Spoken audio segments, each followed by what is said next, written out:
ल नमस्कार। धेरै समयको अन्तरालमा आज फेरि एउटा लाइभमा आएको छु।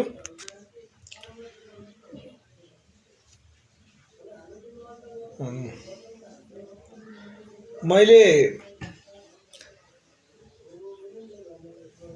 फागुनको मसान्तसम्म एमसीसी पास हुनुभन्दा अगाडि र एमसीसी पास भइसकेको केही समय पछाडिसम्म नियमित लाइभमा कुराकानी गरे।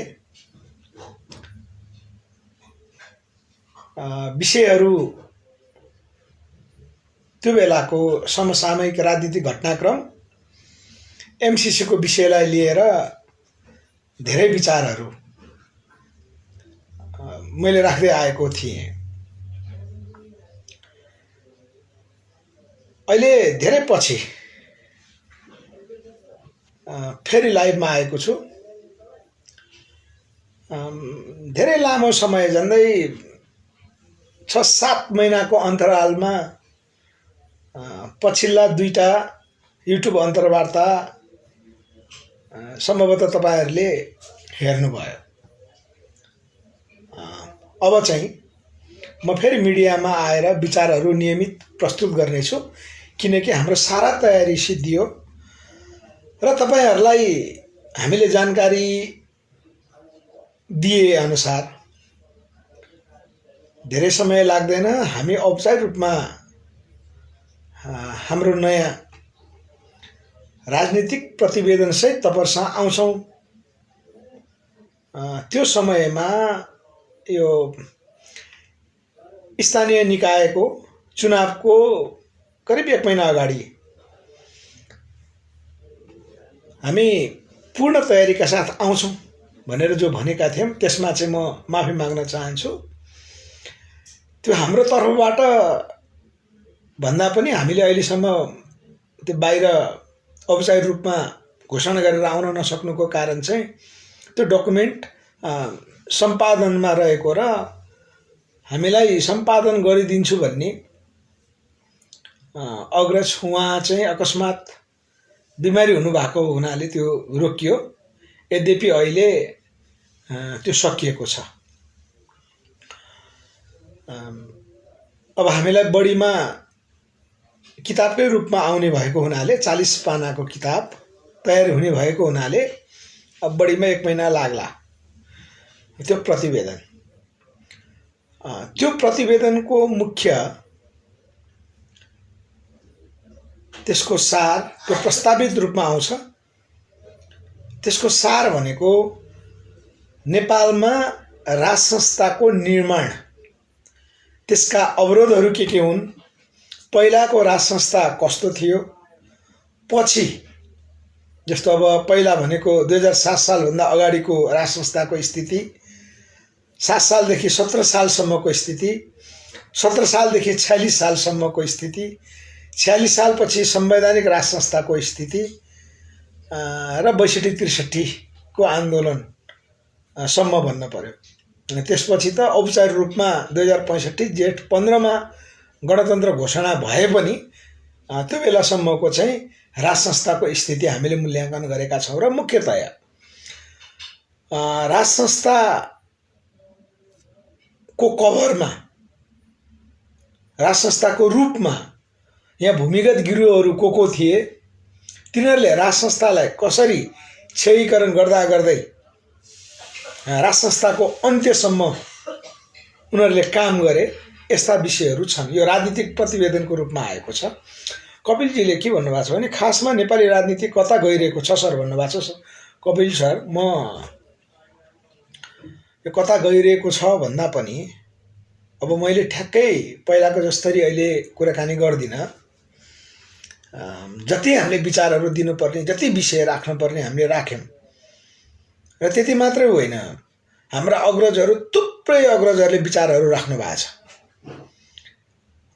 यसर्थमा मैले पहिला पनि भन्ने गरेको कुरा, यहाँको राजनीतिक समस्या के हो, वैदेशिक शक्तिहरूका संरचना कस्ता छन्, नेपाल चाहिँ नवउपनिवेशवादमा कसरी चक्रव्यूहमा फसिरहेको छ, यहाँका राजनीतिक दलहरू कसरी बनेका थिए, तिनीहरूले कस्ता कर्महरू गरिरहेका छन्, सम्पूर्ण कुरा चाहिँ एकदम सबैले बुझ्ने गरी त्यो ऐनाले देखाइदिए जस्तो उनीहरूको चरित्र, उनीहरूको वस्तुस्थिति, उनीहरूले गरेका कार्यहरू र नेपाली जनताको आजको अवस्थाले बताएको हुनाले अब नेपालको राजनीति कता जाँदैछ भनेर मैले चाहिँ यता जाँदैछ भनेर कसरी भविष्यवाणी गर्नु, हामीले चाहिँ कता लाने प्रश्न तपाईँमा म तेर्स्याउँछु। हामीले नेपालमा कस्तो राज्य व्यवस्था निर्माण गर्ने त? अब हाम्रो भूमिका त्यहाँ देखिनुपर्छ भन्ने चाहिँ हाम्रो प्रस्ताव छ। होइन भने मैले आज एउटा स्ट्याटस पनि हालेँ, समस्या हाम्रो नेपालको, चाहे यहाँको राजनीतिक होस्, चाहे यहाँको आर्थिक होस्, चाहे हाम्रो सामाजिक समस्याको रूपमा किन नहोस्, समस्या हाम्रो हो नि। तर समाधान हामीले अमेरिका, चीन, भारतसँग खोज्यौँ आजसम्म। भर्खरै पनि त्यो विश्लेषणहरू अनेकन आउँदैछन्। माओवादी केन्द्रका अध्यक्ष प्रचण्डज्यू भारत गएर आइसक्नु भइसकेपछिको स्थिति, भारतमा गएर राखेको जुन उहाँका दुईटा मुख्य विषय, एउटा इपिजी प्रतिवेदन बुझ्नको निमित्त भारतमा उहाँले चाहिँ एउटा कार्यक्रममा सम्बोधन गर्नुभएको, अर्को 1950 को सन्धिलाई पुनरावलोकन गर्नको निमित्त भनेर जो चर्चा आयो, यो भारतसँग नेपालको समस्या राख्ने, त्यो समाधानको सूत्र भारतमा बनाउने। किनभने हामीले 2062-63 मा यहाँ 5 बुँदेका कुराहरू व्यापक आए। यो 5 बुँदेको विषयमा चाहिँ पुराना पत्रकार उहाँले राष्ट्रवादको पक्षमा जसरी आफ्ना भनाइहरू राख्दै आउनु भएको छ, उहाँ हुनुहुन्छ प्रेम कैदी, उहाँले प्रष्ट रूपमा भन्नुभएको छ। अनि 62-63 को परिवर्तन, 5 बुँदे सहमति भनिएको कुरा र 7 दल र त्यो बेलामा सशस्त्र सङ्घर्ष गरिरहेको माओवादी बीच जो भारतमा 12 बुँदे दिल्ली सम्झौता भयो, यो बाहिरै खोजियो। रामचन्द्र खड्काले फेरि के भन्नुभएको छ, इन्डो पेसिफिक सैनिक सेमिनारमा नेपालको नक्कली गणतन्त्री सेनाको नाइके जाँदैछ भनिन्छ नि सर भन्नुभएको छ। म कृपया रामचन्द्रजी, अब किन तपाईँहरू राजनीतिक मान्छे हो होइन मलाई थाहा छैन, तपाईँलाई मैले सामाजिक सञ्जालमा धेरै पहिलाबाट देख्छु। अब यस्ता कुराहरू हामी सबै बताएर मात्रै हुँदैन। म नियमित यहाँ विचारहरू दिइरहन्छु। म आज पनि हाम्रो विश्लेषणात्मक विचारहरू म राख्छु। त्यसमा तपाईँहरूको भूमिका के? प्रश्न सोधेर एन्सर पाइसक्नु भइसकेपछि तपाईँको मान्यता के, विचार के, त्योसँग चाहिँ तुलना हुँदो रहेछ। किन हामी एक हिसाबले त्यो समाजमा रहेको अन्तर्विरोधहरूको हल कसरी गर्न सकिन्छ भनेर अध्ययन गरिरहेकाहरू। हाम्रो स्कुलिङ त्यही हो। हाम्रो राजनीतिक क्षेत्रको स्कुलिङ मुख्यतया सामाजिक अन्तर्विरोध हुन्छ र हामीले सङ्गठन मार्फत रूपान्तरण गरेर हामीले चाहिँ नेपालमा के गर्दा आवश्यक हुँदो रहेछ भन्ने हिसाबले हामीले कार्यहरू गरिरहेका हुन्छौँ। त्यसकारण तपाईँलाई मैले धेरै पहिलाबाट हेर्दै आएको हुनाले तपाईँले भन्नुभएको यो व्यक्तिलाई कुण्ठा या गणतन्त्र या राजतन्त्र या के तन्त्र भनेर कुण्ठा पोख्न त सकिन्छ, तर कुण्ठा पोखेर मात्र निक्लिँदैन रहेछ। हामीले 2007 सालदेखि त्यही गर्यौँ। कति कुण्ठा पोख्ने? समस्या यदि वास्तविक समस्या कसैलाई थाहा नभएको हो भने त्यो समस्या छलफल गर्न सकिन्थ्यो। त्यो समस्या उत्पादन कहाँबाट भयो होइन, उत्पत्ति भनौँ। अझ उत्पादन भन्दा नि उत्पत्ति कहाँबाट भयो, त्यो कसले गरायो, त्यो कारण हल गर्नुपर्छ। कारण हल गर्नको निमित्त मैले अहिले भनिरहेको विषय माओवादीले दिल्ली सम्झौता मार्फत कारण निवारण गर्ने बाटो लियो। त्यो कार्य कति ठिक कति बेठिक भन्दा हामीले 12 बुँदे समझदारीलाई नै समस्याको रूपमा हेरिसकेपछि त्यो प्रत्यक्ष रूपमा चाहिँ संविधानमा प्रतिबिम्बित भयो 12 बुँदे समझदारी। अब त्यसलाई बदल्नको निमित्त हामी देशभक्त भनाउँदाहरूको भूमिका खै त? भूमिका त्यहाँ देखिनु पर्यो। हाम्रो भनाइ त्यहाँ हो।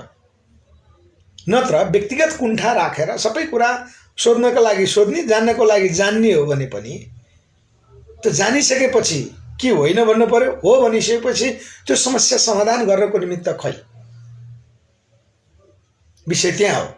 हामीले विषयहरू त जति आज समग्रतामा धेरै लामो कुराकानी गर्नु पर्दैन। आजको समयमा नेपाली जनताको अवस्था बोलिरहेको छ, त्यो अवस्थाले बताइरहेको छ सबै कुरा।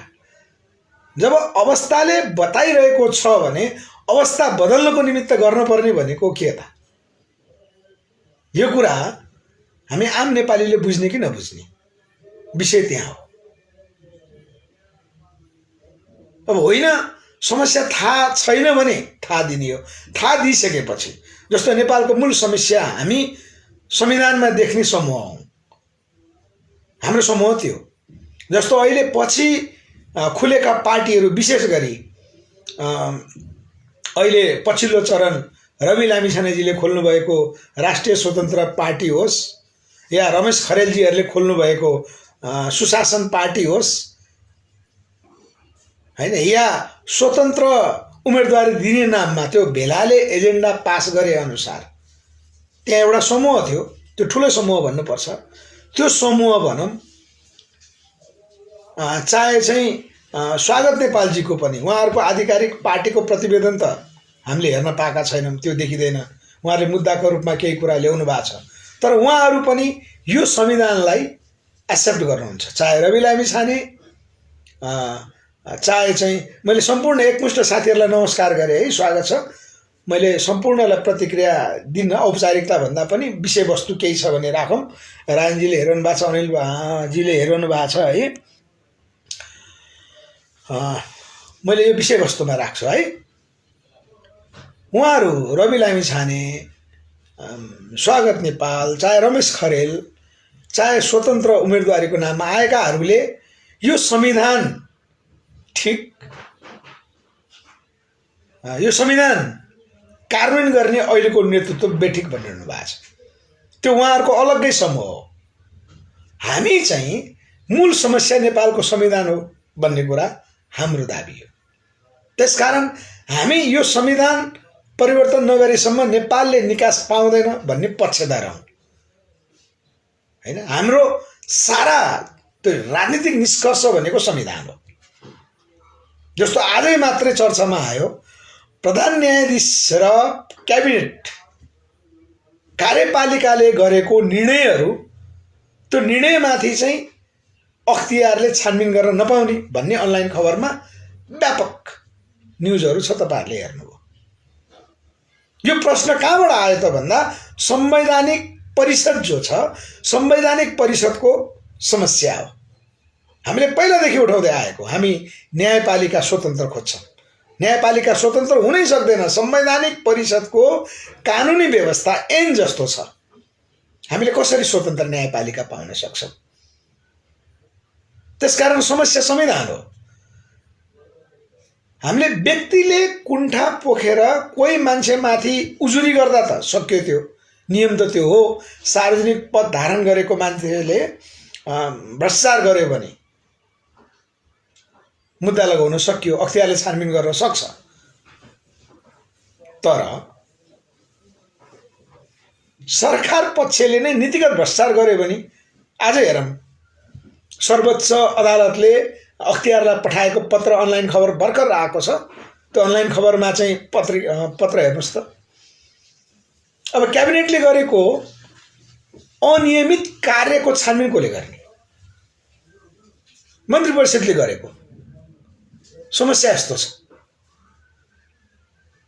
संघीय संरचना, यो संघीय संरचना नेपालको आर्थिक मैत्री छैन, सबैले भनेका थियौं नि पहिला। आज त्यो त देखियो। संघीय संरचना पुराना पार्टीहरूले आफ्ना कार्यकर्ता व्यवस्थित गर्नलाई बनाएको भन्ने राजनीतिक आरोप थियो, आज पुष्टि भएको छ। त्यसकारण समस्या संविधानमा हो। त्यो संविधान हामीले नबदलेसम्म हुँदैन। हामी त्यो पक्षधर हौं। तर त्यो सारा समस्या थाहा पाइसकेपछि हल गर्नको निमित्त, त्यो नीति बनाएर अगाडि बढ्नको निमित्त हामी संगठित हुन नसक्नु, त्यो समस्या हाम्रो। यदि त्यसो हुन्थ्यो भने गजबको कुरा हेर्नुस्। ल जीवन सागर सर स्वागत गरे है, सुभाष घिमिरे सर पनि आउनु भएको छ। अहिलेको सरकारले गोविन्द बन्दी, कानुन मन्त्री गोविन्द बन्दी, उहाँ कहाँको सांसद हो? समानुपातिक पनि होइन, राष्ट्रिय सभाको सदस्य पनि होइन, प्रत्यक्ष निर्वाचित पनि होइन। हाम्रो संविधानले यस्तो प्रावधान गर्थ्यो, अन्तिम 6 महिना चाहिँ 6 महिनासम्म सांसद नभएको मान्छे पनि मन्त्री हुन पाउने व्यवस्था संविधानमा गरिदिएको। नेपाल विपरीतको भनेको यो हामी सबैलाई थाहा थियो, यस्तो व्यवस्था गर्न हुँदैन थियो। अर्को संविधानमा अर्को व्यवस्था के भने, बहुमतको सरकार एकपल्ट बनिसकेपछि 5 वर्षसम्म त्यो सरकार ढाल्न नपाउने व्यवस्था गर्नु पर्थ्यो। यो संविधानमा के व्यवस्था गरियो भने 2 वर्षपछि अविश्वासको प्रस्ताव हाल्न सक्ने जो व्यवस्था गरिदियो। यो संवैधानिक व्यवस्था यो कसले गरेको? यो हाम्रो संविधानको समस्या हो। जीवन सागर सरले के भन्नुभएको छ, सर्वोच्च अदालतको प्रधान न्यायाधीशलाई महाभियोग लगाएपछि टुङ्गो लगाउनु पर्छ कि पर्दैन जिज्ञासा।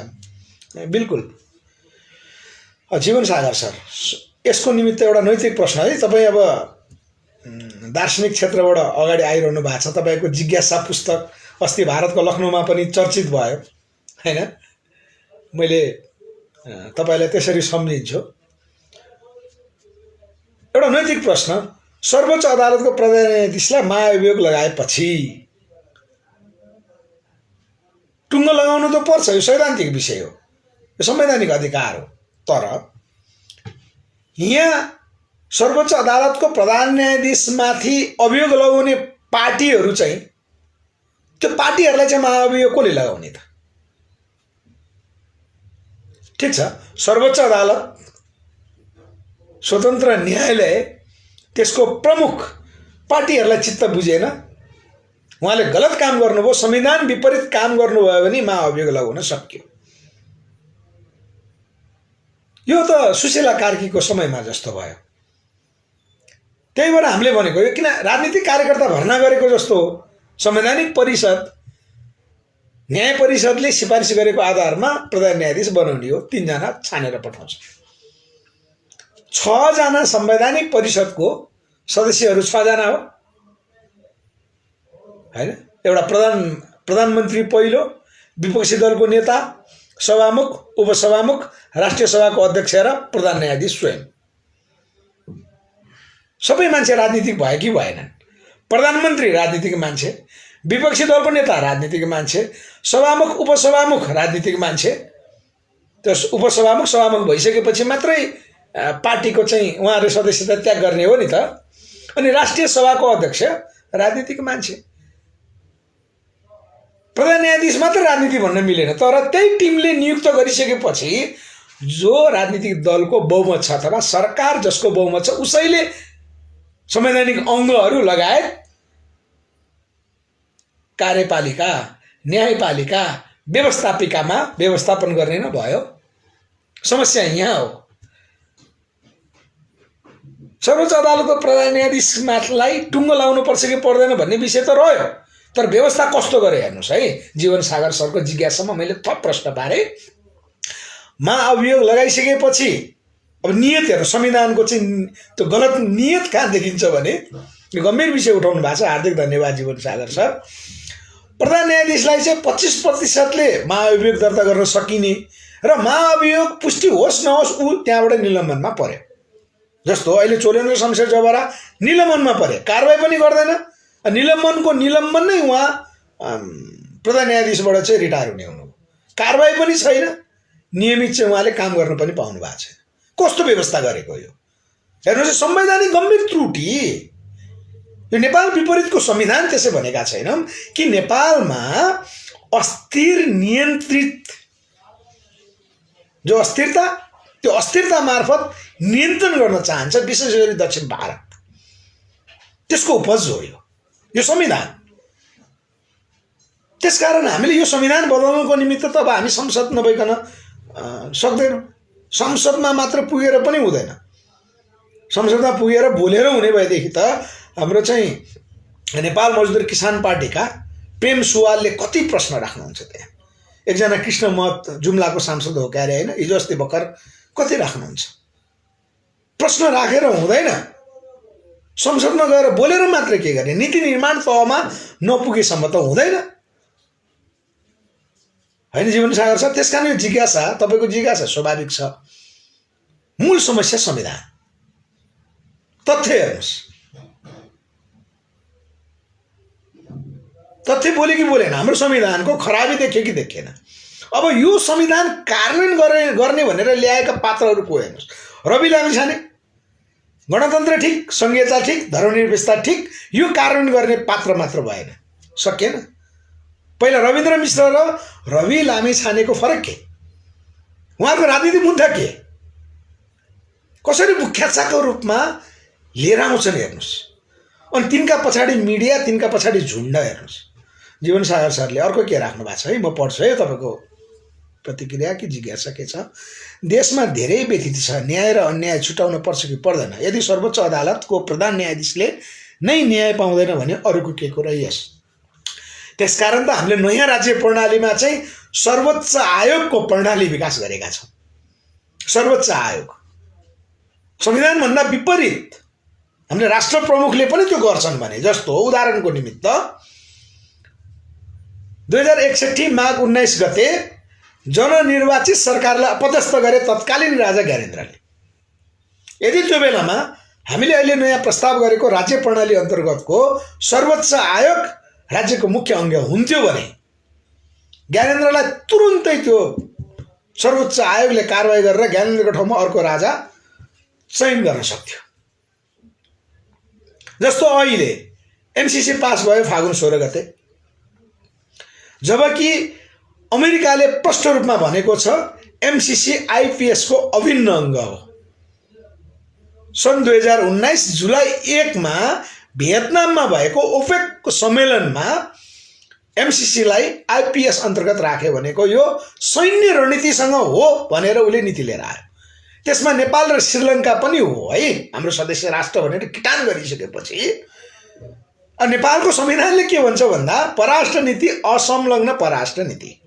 हामी कुनै एक राष्ट्रको पक्षमा मात्रै निर्णय गर्दैन, असंलग्न कहीँ पनि हामी संलग्न हुँदैनौँ। तर एमसीसी आईपीएस अन्तर्गतको अमेरिकासँग संलग्न भयो। यो संविधान विपरीत भयो कि भएन? हेर्नु, शेरबहादुर देउवाको यो राष्ट्रघाती कार्य प्रश्न छ नि कुरा। यदि त्यस्तो भयो भने अब शेरबहादुर देउवालाई कारवाही गर्ने कोले? आज प्रधान न्यायाधीशले अख्तियारलाई पत्र काट्ने हो भने अब प्रधान न्यायाधीशले चाहिँ के भ्रष्टाचार जति गरे पनि हुने त? जीवन सागर सरले फेरि भन्नुभएको छ रवि लामिछानेले बनाएर देश बन्दैन, ध्रुव सुन्तली गुरुङशाला बनाएर बन्दैन, बालेन्द्र हर्केले बनाएर देश बन्दैन। तपाईँको प्रतिक्रिया हो यो, धन्यवाद तपाईँको चाहिँ। तर हामीले चाहिँ अहिलेलाई हर्कजीको विषयमा चाहिँ हर्के भन्नुभएको छ। हर्कजीको विषयमा चाहिँ अझै उहाँलाई किन जननिर्वाचित भएको हुनाले शङ्काको घेरामा चाहिँ राखौँ, उहाँलाई अझ शङ्का राखौँ, उहाँलाई एकदम ठिक हाई चाहिँ नभनौँ, किनभने लिडर बन्ने लिडर बिग्रिन्छ। उहाँमाथि निरन्तर खवारका दारी चाहिँ हामीले गर्दै गरौँ। अरूको विषयमा त दुई मात्रै छैन। मैले भने रवि हाम्रो रविन्द्र मिश्र चाहे अरू यावत हुन्, राजनीतिक मुद्दा बेगर आएकाहरू, किन विदेशीको सूक्ष्म व्यवस्थापन भन्छौँ नि हामी, नजानिदो किसिमले सूक्ष्म व्यवस्थापनको विरोध पनि गर्ने, अनि त्यो सूक्ष्म व्यवस्थापनभित्र हामी अड्दिने। हाम्रो समस्या त्यही हो नि, होइन? नत्र रवि लामिछानेजीलाई ठिक छ नेतृत्व दिएर नेपाली जनताको मुहार फेरिन्छ, अहिलेको अवस्था हल हुन्छ भने उहाँलाई किन प्रधानमन्त्री नबनाउने त? बनाउँ सबैले, तर ग्यारेन्टी के? उहाँहरूको राजनीतिक प्रतिवेदन छैन।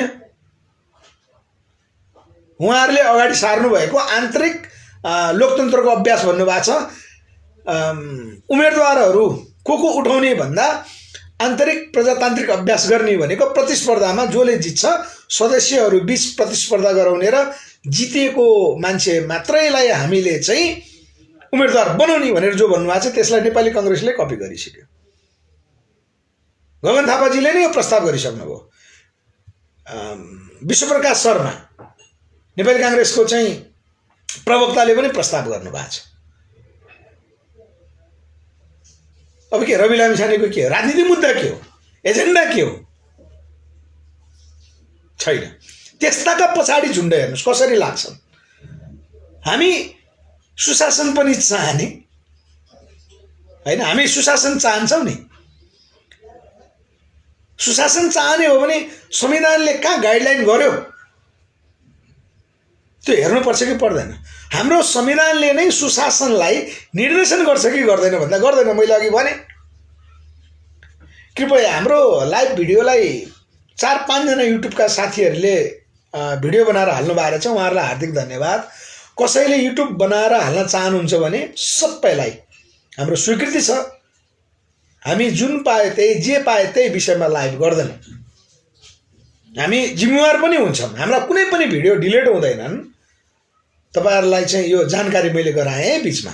जीवन सागर सर हाम्रो गाउँमा धेरै हर्के छन्, यसमा हर्के जस्ता मानसिक रोगी धेरै छन्। छाल आउँछ, छालले मार्ग निर्देशन गर्दैन। त्यो त हो। जीवन सागर सरलाई चाहिँ मैले के अनुरोध गरेँ भने हाम्रो धरानका मेयर हर्क साम्पाङजीलाई चाहिँ अहिले नै हामीले देवत्वकरण त गर्ने कुरा भएन, तर जनप्रतिनिधि भएको हुनाले उहाँलाई शङ्काको सुविधामा हामीले हेरिरहौँ, उहाँलाई नपुलेक्यौँ हामीले। तर उहाँ एउटा आशा लाग्दो अहिलेसम्म चाहिँ उहाँले गलत निर्णय नगर्नु भएको हुनाले, गलत निर्णय गर्ने बित्तिकै त हामीले भनिहाल्छौँ हैन। जस्तो बालेनजीले जो गम्भीर दुईटा गल्ती, एउटा एमबुद्धको शालिग बनाउने कुरा जो निर्णय गर्नुभयो, यो गम्भीर आपत्तिको विषय। अर्को भिडियो गेम हैन, जसले चाहिँ बच्चाहरूलाई आम रूपमा जीवन सागर सर त शैक्षिक क्षेत्रमा समेत प्रत्यक्ष रूपमा जोडिनु भएको, तपाईँ स्कुलको सञ्चालक मान्छे।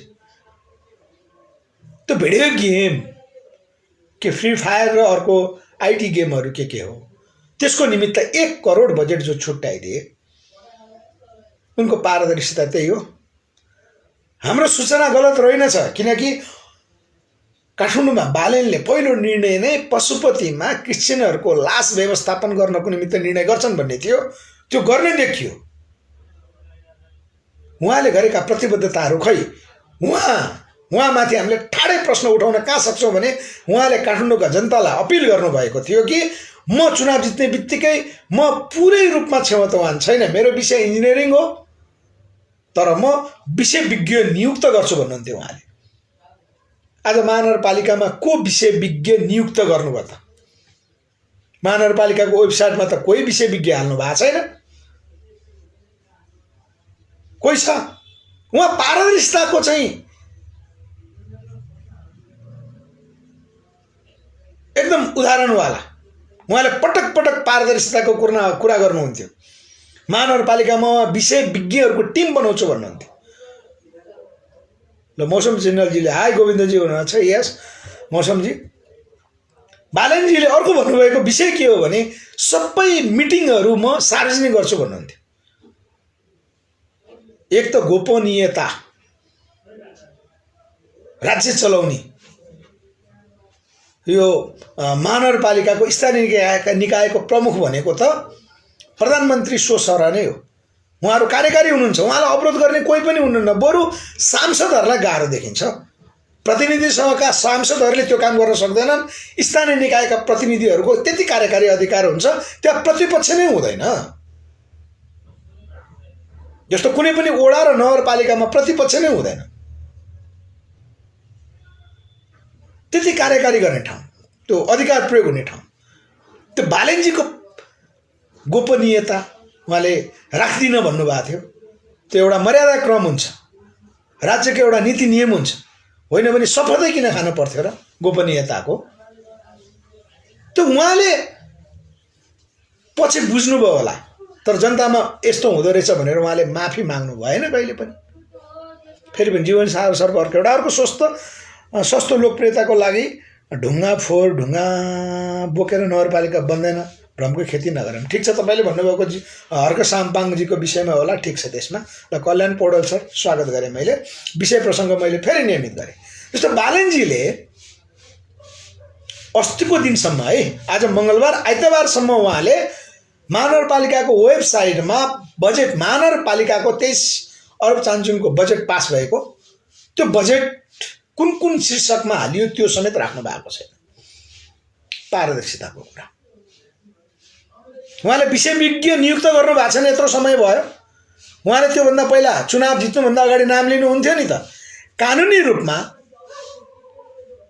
मैले छलफल गरेको भीमार्जुन आचार्यलाई भेटे भन्नुहुन्छ, युवराज सङ्ग्रौलालाई भेटे भन्नुहुन्थ्यो, हाम्रो चाहिँ महावीर पुन, वैज्ञानिक महावीर पुनलाई भेटे भन्नुहुन्थ्यो, सन्दुक रोहितलाई भेटे भन्नुहुन्थ्यो, अरू थुप्रै विषय विज्ञहरूलाई मैले भेटेको छु। उहाँहरूको सहयोगद्वारा म महानगरपालिका हाँक्छु भन्नुहुन्थ्यो। खै त्यो प्रतिबद्धता? एउटा महानगरपालिकाको वेबसाइट बजेट कुन शीर्षकमा छुट्याइयो भनेर नहाल्ने महानगरपालिका, हामीले उनीहरूको विरोध गरौँ कामको आधारमा। जसरी हामीले गोपी हमाललाई भन्न सकेका छैन उहाँले के गर्दै हुनुहुन्छ त्यो थाहा छैन हामीलाई, गुण र दोषको आधारमा हामीले भनौँ। तर मूल समस्या हामीले भनेको आजको विषय प्रसङ्ग समसामयिक राजनीतिक घटनाक्रमको विषयमा मैले आज अलिकति पहिलो, यो धेरै पछिको ग्यापमा पहिलो लाइभ भन्नु पर्यो, फागुन पछाडिको चैत वैशाख जेठ असार साउन, झन्डै अब 4-5 महिना लाग्यो भनौँ, केही कुरा राखौँ भनेर हो। म समय मिलेसम्म अब नियमित आउँछु। विषय के हो भने नेपालको मूल समस्या संविधान। हामी समाधान अमेरिकाबाट खोज्दैछौँ, चीनबाट खोज्दैछौँ, भारतबाट खोज्दैछौँ, अनि नेपाली जनताले फेरि त्यही दलहरूलाई पत्याइदिनु पर्ने। वेटिङ प्राइम मिनिस्टर रे प्रचण्ड, अब वेटिङ प्राइम मिनिस्टर उहाँले भन्नुभएको। प्रचण्ड किन प्रधानमन्त्री हुने नेपाली जनताले अब प्रश्न गर्नुपर्छ कि पर्दैन? को किन प्रधानमन्त्री हुने, के को लागि प्रधानमन्त्री हुने त? ल प्रचण्डजीको हकमा सहजै के भन्न सकियो भने उहाँले भन्नुभएको छ यो संविधानलाई संस्थागत गर्न, उहाँको भाषामा त्यही हो। गणतन्त्र, धर्मनिरपेक्षता, संघीयता, समावेशी, समानुपातिक प्रतिनिधित्व सुनिश्चित गर्नको निमित्त,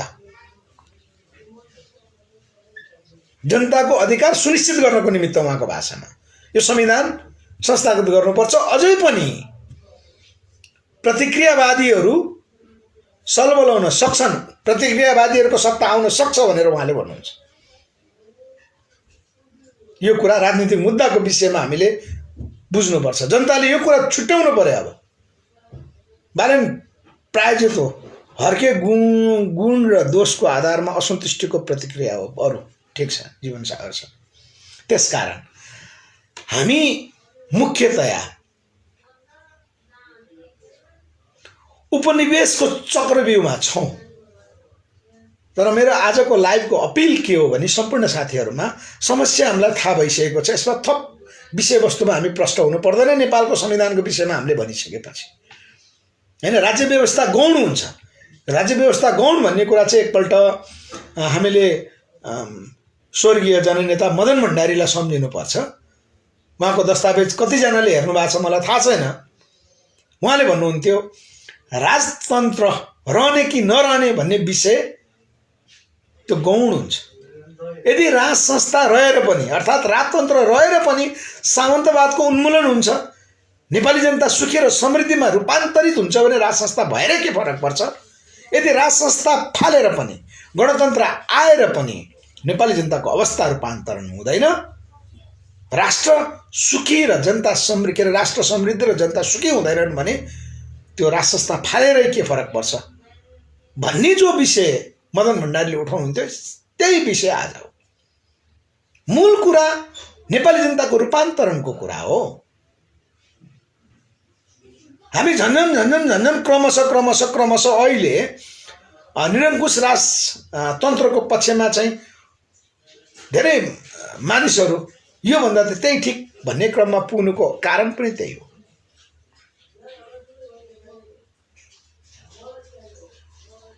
त्यसकारण यहाँ एउटा प्रायोजित झुन्ड पनि छ। हाम्रो चाहिँ कथित बुद्धिजीवी भन्नुपर्छ, हाम्रा अग्रजहरू भन्नुपर्छ उहाँहरूलाई कि विचार कसरी सम्प्रेषण गरिरहेका छन् भन्दा हामी नेपाललाई नेपालभित्रैबाट रूपान्तरण गर्न सक्दैनौँ। यहाँ विदेशीहरूको सूक्ष्म व्यवस्थापन छ, त्यो विदेशीले व्यवस्थापन नगरिदिकन हुन्न। केही राजतन्त्रवादीहरूको अहिले कुरा सुन्नुहोस् त, नेपालमा चीन र भारतले अब तुरुन्तै राजा ल्याइदिन्छ। हङकङमा चीन र भारतको चाहिँ प्रतिनिधिहरूसँग तत्कालीन राजा ज्ञानेन्द्रको व्यापक वार्ता भयो अरे, अब तुरुन्तै ल्याइदिन्छ। कति सजिलै त्यो व्याख्या गरिदिन्छ। यस्ताहरू हुन् सबभन्दा खतरनाक पात्र। बिचरा ज्ञानेन्द्र जीवन कसरी सुरक्षित गरौँ भन्ने छटपट्टिमा होला जस्तो लाग्छ। किन परिवार आफ्नो छैन, एउटा भएको छोरा आफ्नो छैन, छोराको हालत पारसको हालत त्यस्तो छ। धर्म हत्याकाण्डको आरोप त्यत्रो छ।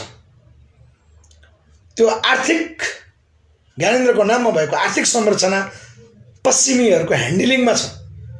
उनीहरूले एक निर्णय ज्ञानेन्द्रको विपरीत हुने गरी गरिदियो भने ज्ञानेन्द्र सडकमा आउँछ। कति तनाव होला। 76 वर्षको उहाँको अस्ति असार 23 गते जन्म जयन्ती